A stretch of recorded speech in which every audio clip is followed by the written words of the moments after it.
Welcome to 9 a.m. Saturday morning. I saw I got a 9 a.m. slot. I was like, oh good, everyone will be sleeping. But you're not sleeping, so I appreciate that a lot. Can you see that? Should I be taking a light out? Is that better? Do I switch it? Is that? Sorry, a little experimenting. How's that? Great. We got a winner? Okay. And I kind of want to switch which door is open really fast.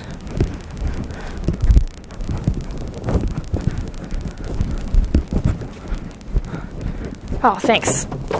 I appreciate it. So then people can come in that door instead of this door. Awesome. That'll hopefully help. If people wake up and realize they actually really do want to be here, help them get here. So I will close this door.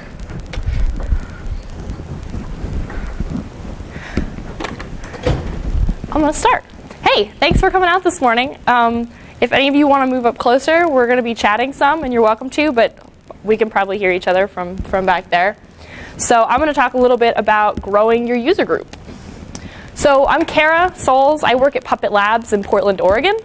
And the reason I'm talking about this is because we have a program of like 40 different cities that have Puppet user groups where people meet and talk about our software. And when they run into problems, I call them up and I'm like, hey, what's up? What do you need? Why aren't you meeting? How can we fix it? So I spend a lot of time talking to user groups about how to kind of unblock their obstacles. So I wanted to talk a little bit about that today. But I'm not from Utah.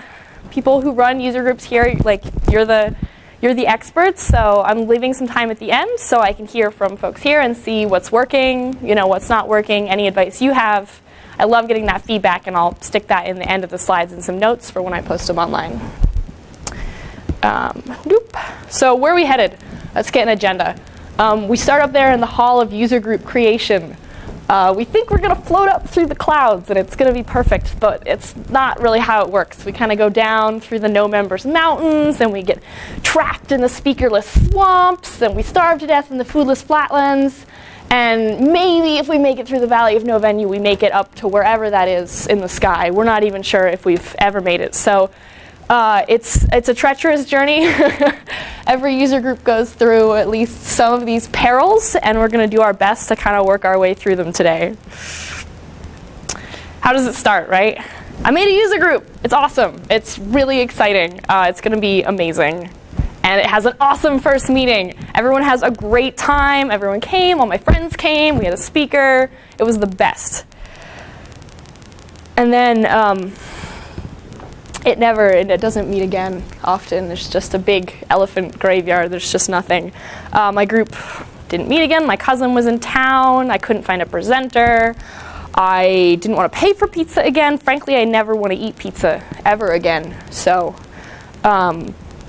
when we build in-person communities, we often have to build online spaces to gather people together first. And the internet, as you know, is just filled with these ghost towns where people were like, hey, let's get together. And we see these empty spaces all the time. So let's not make more empty spaces. Let's fill those spaces up.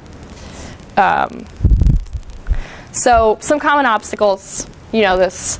No speakers, no venue, no food, few members, no momentum. Let's fix this. And wait.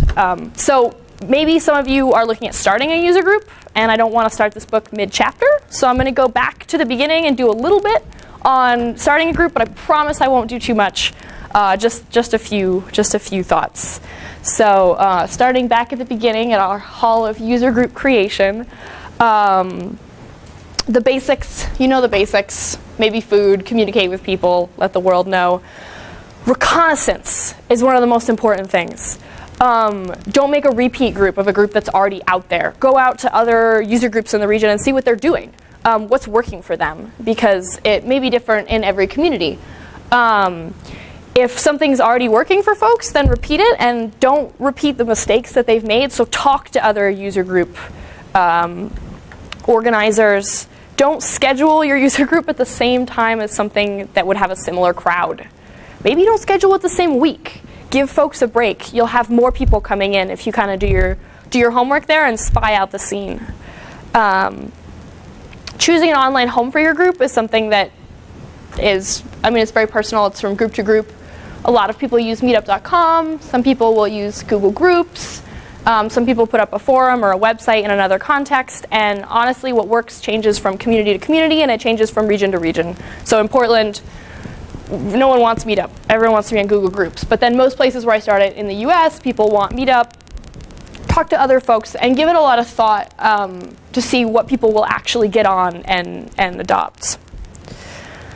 Set expectations. This is a huge theme for this talk. Find a cadence and stick to it. First Thursday of the month, second Wednesday of the month. Something that folks can remember and that feels repeatable. They know, like, is it going to be every month? Is it going to be every other month? Even if you're only meeting once a quarter, it gives it this regular feel that keeps people coming back. And then purpose. What's the purpose of your group? Is that something that you've communicated clearly? Can people look that up and say, yes, I'm into this. This is a mission I can get behind. Think about maybe posting a mission statement of some kind.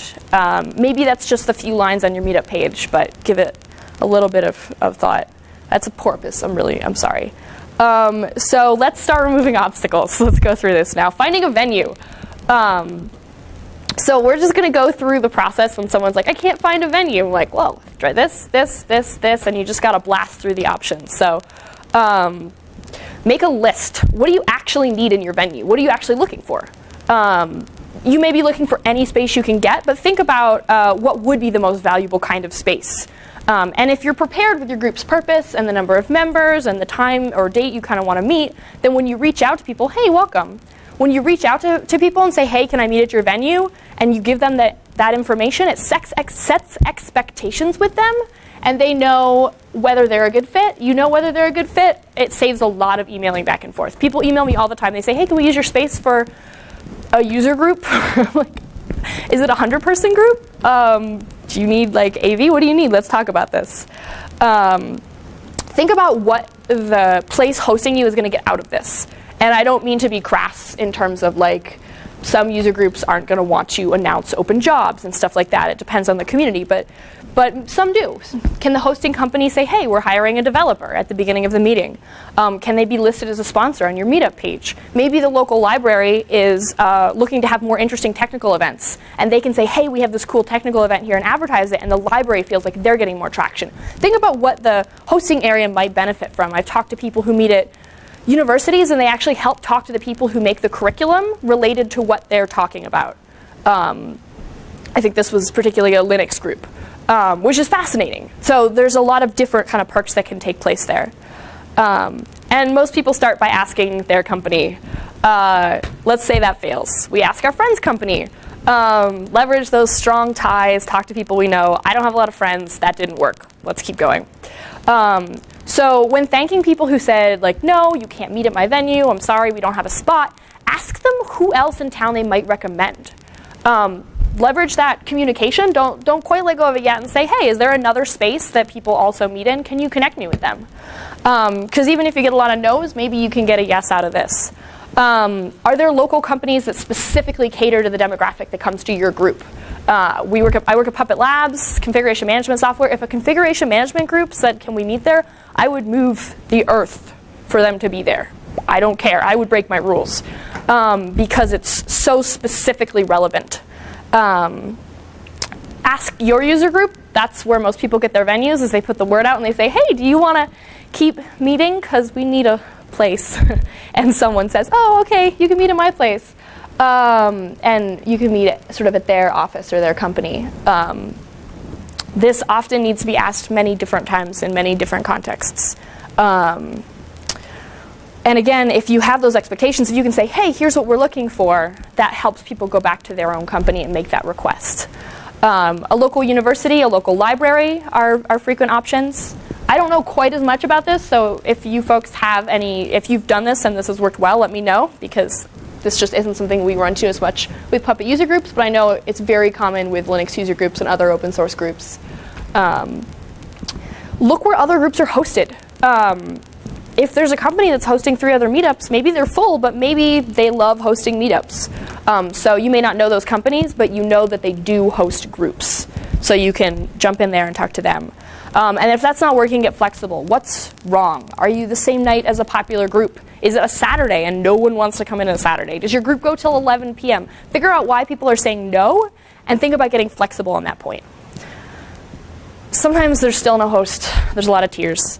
Temporary or alternate locations. Sometimes groups will go from one location to another until they find a permanent home. Sometimes meeting in a restaurant or a cafe or a bar, depending on the context and the group and the people, can work well.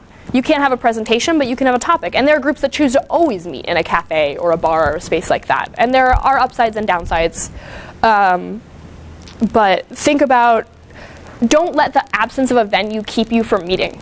Find another spot and chat. Maybe you get half the people, but at least you met, at least you made some connections. And maybe at that meeting, someone will say, actually, you can meet at my company. Now that I think about it, this is awesome. Let's do this at my office. When you do find a spot, be a great guest. So many user groups that meet at my office, they don't turn the projector off. And we come in the morning and the AV people are like, do you hate this bulb? Do you want it to burn out? You use this every day.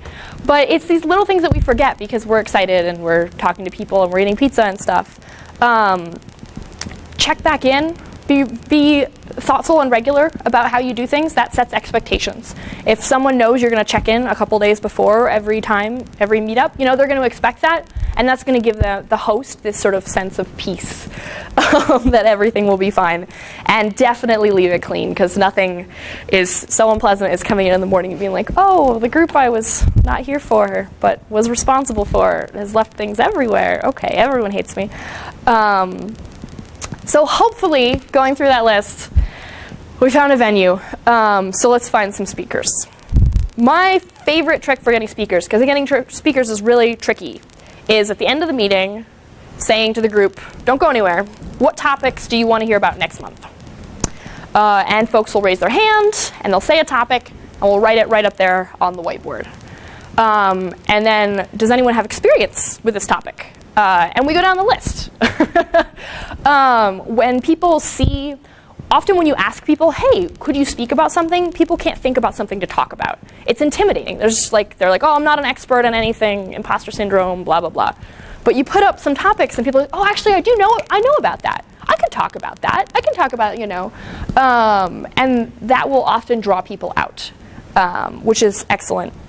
So then you can go back to your online home for the group and you can post it there. People who didn't make it to the meeting can see that there's suggestions, and you can say, hey, is anyone willing to talk about this? You get another shot. And you can also open it up to more suggestions there. So that often doesn't work. So at the meeting, investing in the next meeting, I'll go up to individual members and say, hey, what are you up to? What are you doing now with at your job and with this software? And they'll tell me something. And often they'll tell me something very excited for about 5 minutes. They're like, oh, we're doing this and this and this. I'm like, okay, why don't you talk about that? Can you talk about that next meeting? People may not identify that they have something interesting to say, but if you get them talking, most people really do. Most people are doing something and they're excited to share it one-on-one. Invite them to share it with the group. Cultivate people who don't give talks, and this is part of that last point. The user group is the perfect space for people to learn to start giving talks, for people to become comfortable in front of smaller groups, and then eventually come to conferences like this and talk in front of a slightly larger group, except this group is smaller than a user group, but whatever. Some rooms have had larger groups, but it's investing in people and saying, hey, I believe in you, try it out. Do lightning talks. Do 5-minute talks. Say, hey, people sign up for the next meeting, just 5 minutes about something you're doing. A lot of people will say yes to 5 minutes when they won't say yes to 45 minutes. So that's a step in that cultivation. So at your company, this doesn't apply to everyone, but it applies to some people. It applies to me because I'm looking for people to talk about the software that we work with. I look for managers that really want to invest in their employees and want to foster speaking opportunities for them. So, often I'll go to engineering and say, hey, can I get talks out of engineering? But maybe over in operations, the VP of operations really wants people giving more talks. So he's actually going to go to his employees and say, hey, I support you. You should totally do this. And having that manager encouragement makes a really big difference. It's just not me bugging someone and be like, hey, you should talk. So I look for that.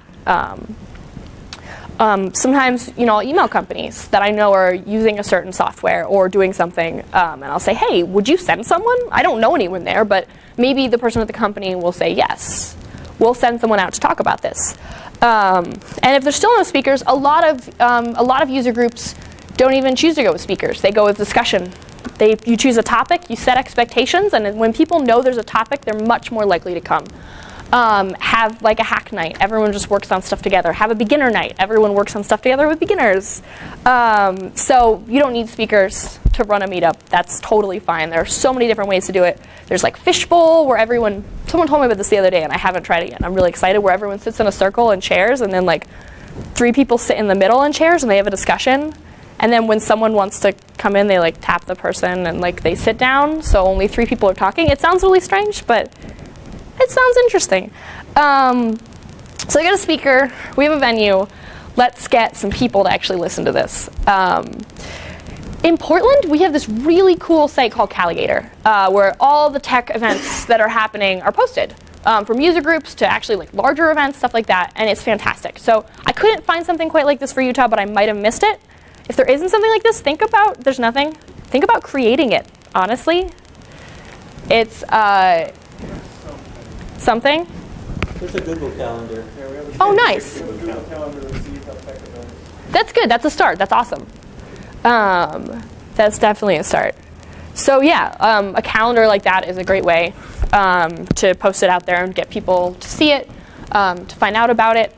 So last conference I was at, there was a user group from actually kind of a little distance away that had cards out, which were perfect. Like, when are the meetings? They set expectations for the meetings, the website, the mailing list, chat on IRC, awesome logo. It was all there, which is excellent.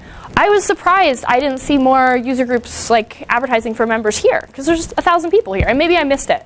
But because user groups came together to build this, I thought I would see more of that. So think about, just bringing cards like that to a context like this and say, hey, are you interested in this? Come to our meetings. A lot of people haven't heard of us. So joint meetings, ironically, this is the largest joint meeting ever that we're in right now. But on a smaller scale, often when a group doesn't have that many members, we'll say, what's a similar group? What's a topic that we could talk about that both groups would be interested in? Meet together at one venue, cross-post it to both groups. Both sets of members gets exposure to the other group. Everyone's happy, and ideally it grows both those groups, and it makes connections where people wouldn't have made connections before. So I'm definitely a big fan of joint meetings. Just once a year or something. Keeping momentum. A lot of it is cadence.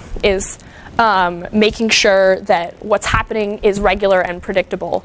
So at the end of each meeting, be like, hey, here's what's happening next time. Maybe you don't know everything, but at least talk about it. Have people think about next time. Set expectations for yourself. People who are running user groups or user group organizers are actually the most dangerous thing for the user group.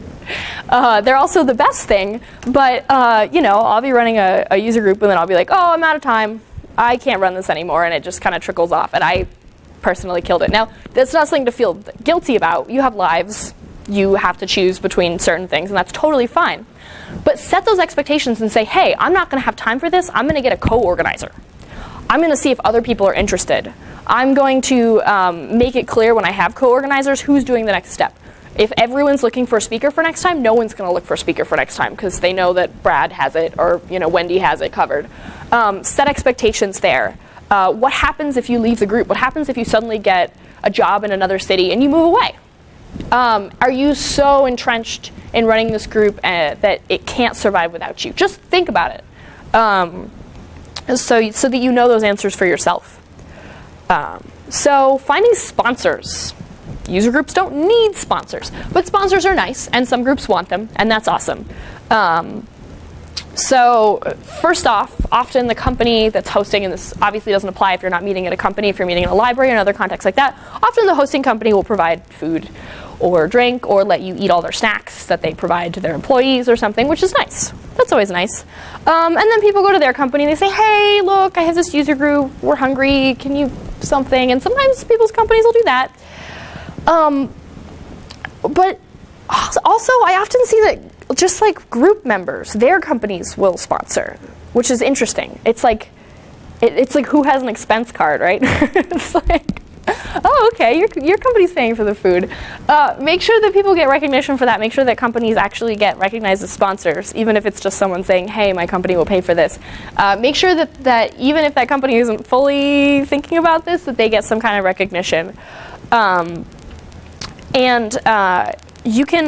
There's a cool feature with Meetup where you can actually get these perks. So for example, O'Reilly, which will send you books and discount codes. There's a form on their site where you can be like, hi, I'd like to register my user group to get a ton of free stuff from you, and they will send it to you. Last time I gave this talk, there was a community manager from O'Reilly in the audience, and I didn't know it, and he was like, it's true, we'll send you so much stuff. So here they've got a discount code just for this group, or maybe for a bunch of groups, 40% off print, 50% off ebooks, and they can just post that on the Meetup page, which is very cool. It's also a space where you can list sponsors. So even if no one really looks there that much, you can show a sponsoring company and say, hey, we put you here. Like, your logo is here. It shows up on the Meetup page. It just makes your life a lot easier if you're using this platform. So think about companies that might offer perks. Like, if it's a scuba diving user group, maybe like a spear fishing. I've seen this. Like, the spear fishing shop will give you a 10% discount perk. Ask them. If you're meeting about something that is created by a group of people or company that sends swag, it's situational, email them. Just check. Be like, hey, would you send me a box of, stickers of your mascot? Because they really might, which is nice. So in terms of finding sponsors, it can be tough. Sort of setting, again, those expectations in terms of what sponsors get out of it can be really valuable. But personal ties are just as important. So it's a difficult area.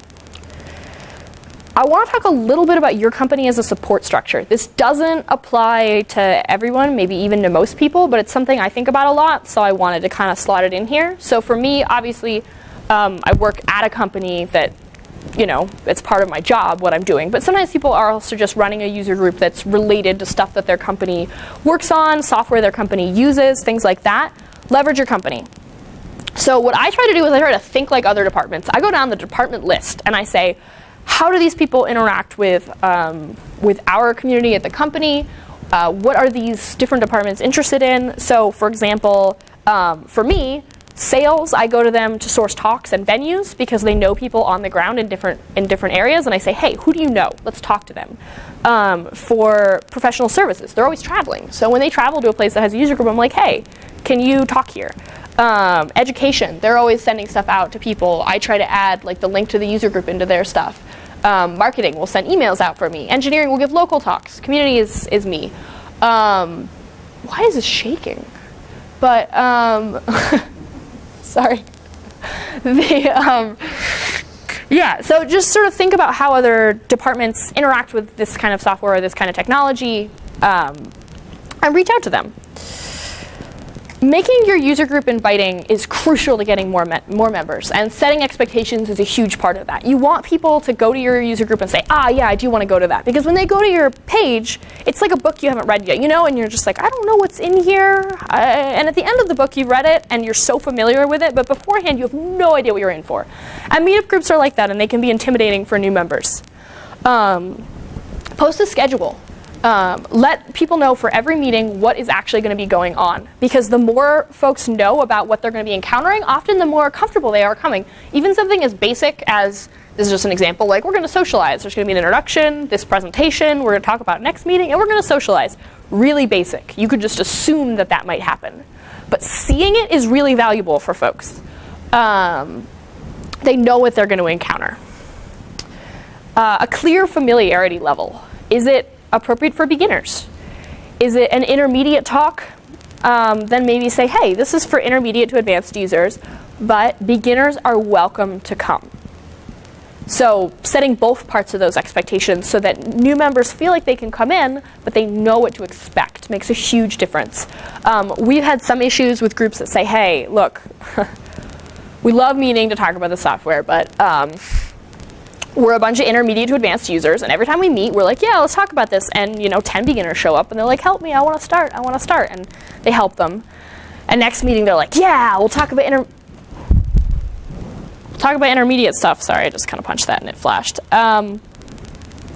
And more beginners show up, and this happens every time. And the people running the group are like, I'm done. I'm not here to teach beginners every single meeting. Think about having an intermediate to advanced meeting and saying, hey, this is the topic, beginners can come, but the beginner topic is going to be next month. Go to that if you have questions. That's where we'll answer your questions. You can sort of section that out if you're having those issues.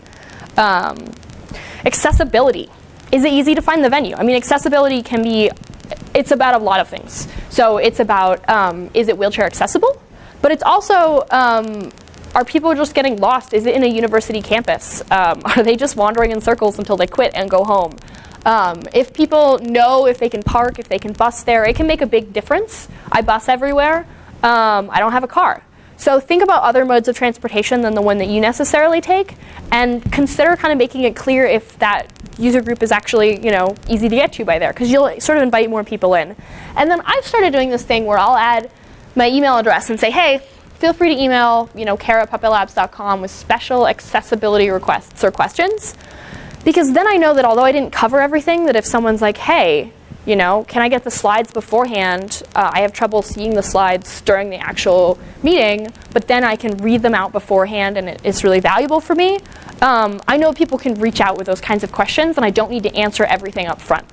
Have a code of conduct. So it can seem a little odd for a user group to have a code of conduct, but I'm seeing this more and more. I talked to someone just the other day who said, you know, they had gone to a meetup and stopped going because there were some people who were just unpleasant and rude to be around. And when they saw that the group had recognized the problem and put a code of conduct in, they came back. You know, so even if you don't have problems, put it in now because you're prepared. And people see that. Like when I see that a place like this conference, if this conference didn't have a code of conduct, I wouldn't be here. So that can make a huge difference for people feeling like it's a space where if they have any issues, the expectations are set and they can raise their hand and say, hey, look, this behavior doesn't match against the expectations that we are set for this user group. Just creates a much more comfortable space. So I definitely recommend having a code of conduct. You can just post it somewhere else and link to it and making that clear. Otherwise, often you can be just not quite as appealing for groups that are underrepresented in tech that aren't sure if it's going to be sort of a pleasant atmosphere. So I stuck this bell hooks quote in here. To build community requires vigilant awareness of the work we must continually do to undermine all the socialization that leads us to behave in ways that perpetuate domination. So we often don't realize that we're behaving in ways that drive other people out, and thinking about making a welcoming meetup space is often thinking about our behavior and how it affects people that are different from us. So for me, the one thing that I often recommend is just paying attention to humor, because this is where this will sneak through a lot of the time. I do it, everyone does it. We make jokes that we don't intend to be exclusive, but they push other people out of the space. So it's a great thing to be aware of and watch as you build like a really inviting space. The awesome thing is you don't have to write your own code of conduct. Geek Feminism Wiki, they've got a bunch of examples. There's a lot of other groups doing it. So you can take one of those and credit it back, and it's not that much work to institute it. You obviously have to pay attention to it. So we took a journey. I don't know, did we make it up there? User groups are incredibly varied and diverse. Very different communities, very different topics, very different ways and places that they meet, and I've only been able to cover a small area of that, and I apologize for that. So what I would love to do, I apparently talked faster than usual today, is sort of have a discussion about your experiences with user groups and what's worked and what hasn't, and stuff like that, and just kind of hash it out. How's that sound? Is that good? I want to tell you about ours. Yeah, please. We're doing a makerspace, so we have a different set of problems. We usually start with the venue and then go out from there. Interesting. So but we have expenses and we have to deal with membership. One of the things that seems like a really good fit would be for user groups, regular, traditional user groups, to get set up with us and use us as the venue. You know, it's good for both. That's awesome. Yeah, that makes a lot of sense because you have that space bringing more people in, and then those people will see the space and they'll say, hey, maybe I want to become a member of that makerspace. and then they'll start, paying dues and being more involved there, like that. Yeah, exactly. Very cool. So you might look into partnering with them. Have you looked into there's probably a lot of really interesting things you could partner with in that kind of space. Yeah, in fact, we're moving, in the process of moving, so it's not a great time, but we've had people say, we need a venue, and I'm like, okay, check us out. Oh, but we're moving, we have these problems, but it's coming together. One thing I just realized is we had to write a code of conduct. We didn't say that that's what it was. Interesting. We had the need come up, we wrote it out, this is what we expect, but we need to say this is our code of conduct so everyone knows where to find that. That's excellent, though, that you saw the need and you provided that. It's really cool. So are you hosting are you going to be planning your own events in the space as well, or is it like a general member space where people just come in and do their own things? That's a lot of what it is. But we've been doing some basic electronics classes for kids. Awesome. Yeah, I want to do a software for kids. That's amazing. Other folks, are there problems you're encountering? Is this working well? I'm going to try this. I'm going to sit down and then it's less weird. Is this less weird? Yeah. So why are you here? What made you interested in this topic? What made you interested in this topic? Well, where I'm at, it's a smaller community, Cache County, but we have a lot of technology people there, and most of them tend to commute out for their jobs. And the community there hasn't really gelled together. So when I moved into the area, I was searching for user groups beforehand, and I could not find any. It took me like a year after living there before I found any. Wow. And even right now, we've only got 3, maybe 4, and they're all small. And those are just the people that happen to work locally. But we have a lot of people commuting out to Ogden to work at Hill Air Force Base and all of the technology companies over there. So it's really hard to address these people, find a way to get a message to them. So how do you do that? That's fascinating. How do you reach?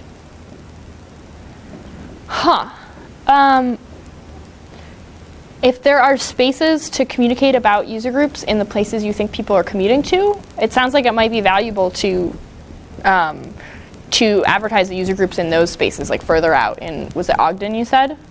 But that's a really interesting problem. Are you meeting at a late enough time that folks who commute back can make it to the meeting?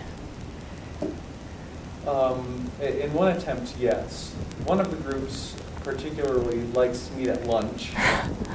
So that is, definitely you can't have people who are commuting come to that. We've got others, though, that do meet evenings, and one that's meeting on a weekend. Interesting. Yeah, where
that's fascinating. It sounds like, yeah, you might need to really advertise the group in further out spaces. So like, for example, with the little card I showed you from the Greater Seattle Linux Users Group, they were in, this is probably meaningless to most of you, but they were down in Bellingham, Washington, which was a couple hours drive away, at a conference advertising that group. But they knew that a lot of people from Seattle were coming to that conference. So they said, hey, we'll catch them there.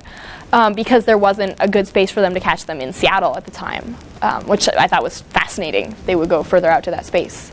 It might be interesting to go to some of the meetup groups in places where people are commuting to, and talk to people there and say, hey, are you coming from this other area? You know, what's working out here?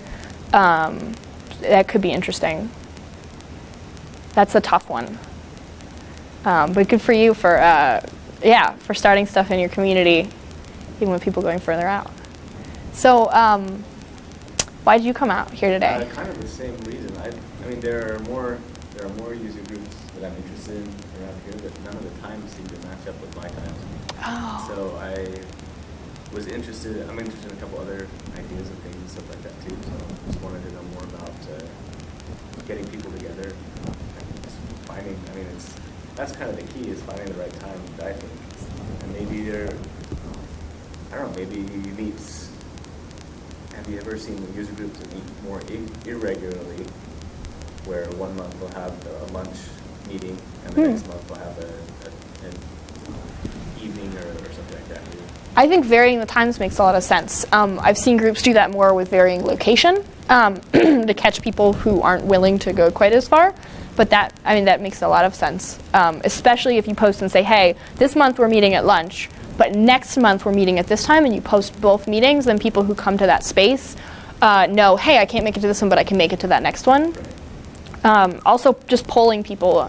I see a lot of groups say, hey, when can you meet? And there's always people who can't quite make it, but that helps them kind of find the right time, although it's tough to get people to respond to polls. And when you poll people in person, you're like, what time is good? And they're all like, this time that I made it at. And you're like, okay. A little bias. Yeah, I just wonder if there's more people out there that are in the same boat as me, where there are groups that I'm interested in, but I can't go at that time. If you're feeling that way, then there are guaranteed a bunch of other people feeling that way, right. Is really the life rule. Excellent. I like that, thinking about, switching the timing up. It's a really good call. I wish some of the groups would do a hangout. There are lots of times that I can't go. Yeah. And I'm sure there are other people who would do that. That's really smart, doing a Google Hangout. But you can't have it really big, right? Larger groups that can't do it really large will often live stream the event, but that takes resources that not all groups have. But I like, if it's a smaller group and you're not going to get more than 10 people Google Hangouting in, that's awesome. I like that. So why did you come out today? So I run the Ogden Linux Users Group. Excellent. And it's been kind of stuck in your levels. So familiar. So just trying to, get it up into the cloud kind of thing. And, I think about a lot of the things we talked about a lot. Because we've got such a vibrant list of user groups in this area, and trying to find a way to kind of, get all that information into kind of one spot where, someone who may be going to another user group but is interested in something else can find out that there is another user group kind of thing. That's the toughest part, is reaching people. Yeah. It's definitely really hard. I've been thinking of, writing something that helps facilitate me as a managing person into having something where I can put the information for our meetings and then have it dispersed out to Meetup and Google Groups and Facebook and kind of all the different things that someone might use like that. That's excellent. That's very cool. I like Linux user groups just from the folks I talk to, because they have such great potential, it seems like, in a lot of areas to get traction and to get resources. People are very friendly toward that. It's very accessible. So I'm especially always interested to talk to Linux user groups because often they're folks who are able to meet at universities and libraries and get people to send them stuff. I talked to someone from one at the last talk who said at the end of conferences she goes to all the vendors and says, hey, do you have any extra stuff? I'm from a university Linux users group, and they just give her all the extra swag and she brings it and like passes it out to everyone, which I thought was very clever. But are you still getting some kind of good traction here? Do you get folks coming out, or they just don't know about it? It's probably a lot of don't know about it. Mm-hmm. We've got like our handful of members that always show up, and then it's just the problem of trying to find a speaker, trying to keep that regular. I wonder if there are companies that are using Linux locally that you could reach out and say, hey, do you mind sending this out to your employees and letting them know, and many of them won't, but letting them know that, there is this Linux user group here locally if they want to kind of level up.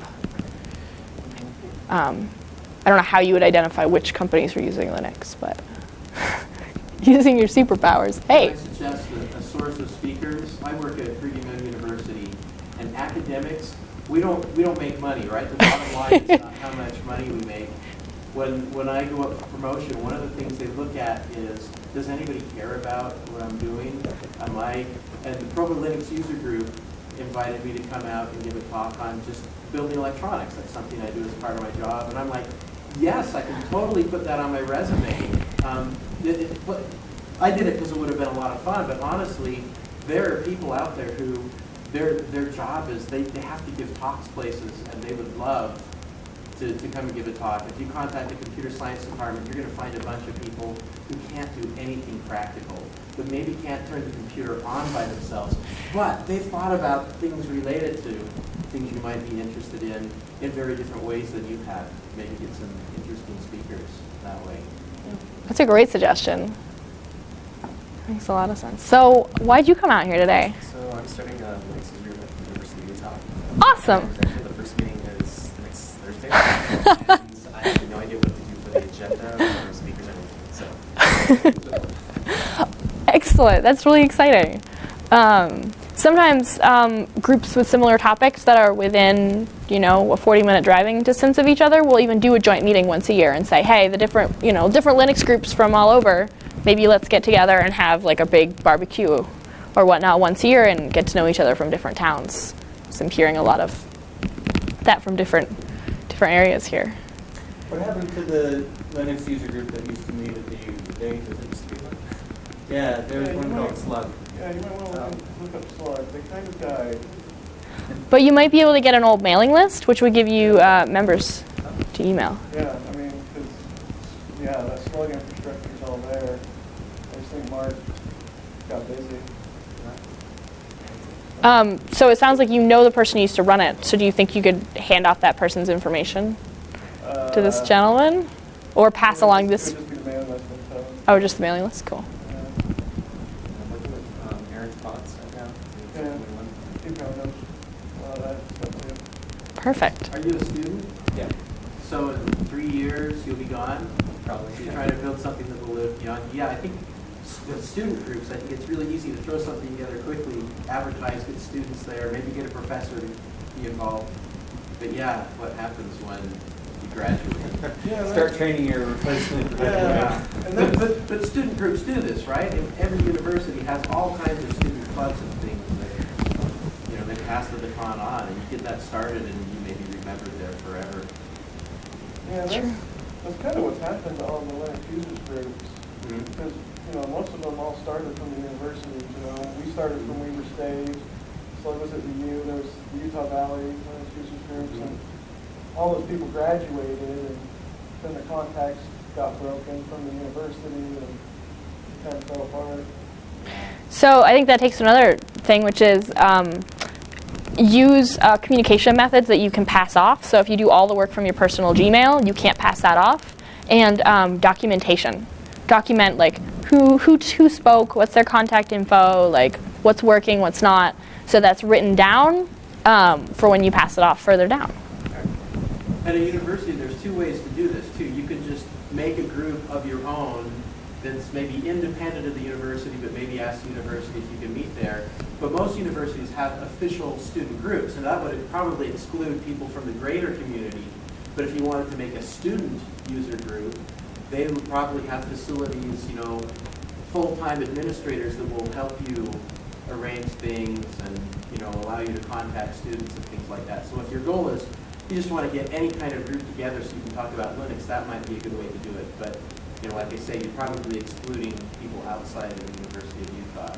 We went through the student group route, so we're actually Okay, so it is an efficient Nice. student user group. Yeah, cool. That's great. I like that a lot. So any other questions or problems folks are encountering? We got, I have a 5 question. minutes, yeah. Why are there so many user groups? See, I'm in physics. Uh-huh. But people do not get together to talk physics. Even like within the physics department, it's really hard to get people together and just say, hey, I'm interested, you know, why? What paper are you working on? Am I going to be a co-author on that paper? The reason I went into academia is I love the idea of this free exchange of information. I found out it's not there. I did not want to be in a company that was worried about the bottom line because I'm not very competitive, and what I found is academia is the most competitive type of place you're going to find. And I look at the open source community, and you're all coming from businesses, you know, trying to make a profit, and things are so different here. I'm curious, why? Why can you people talk to each other when more people can? It's not as boring as physics. Physics is exciting.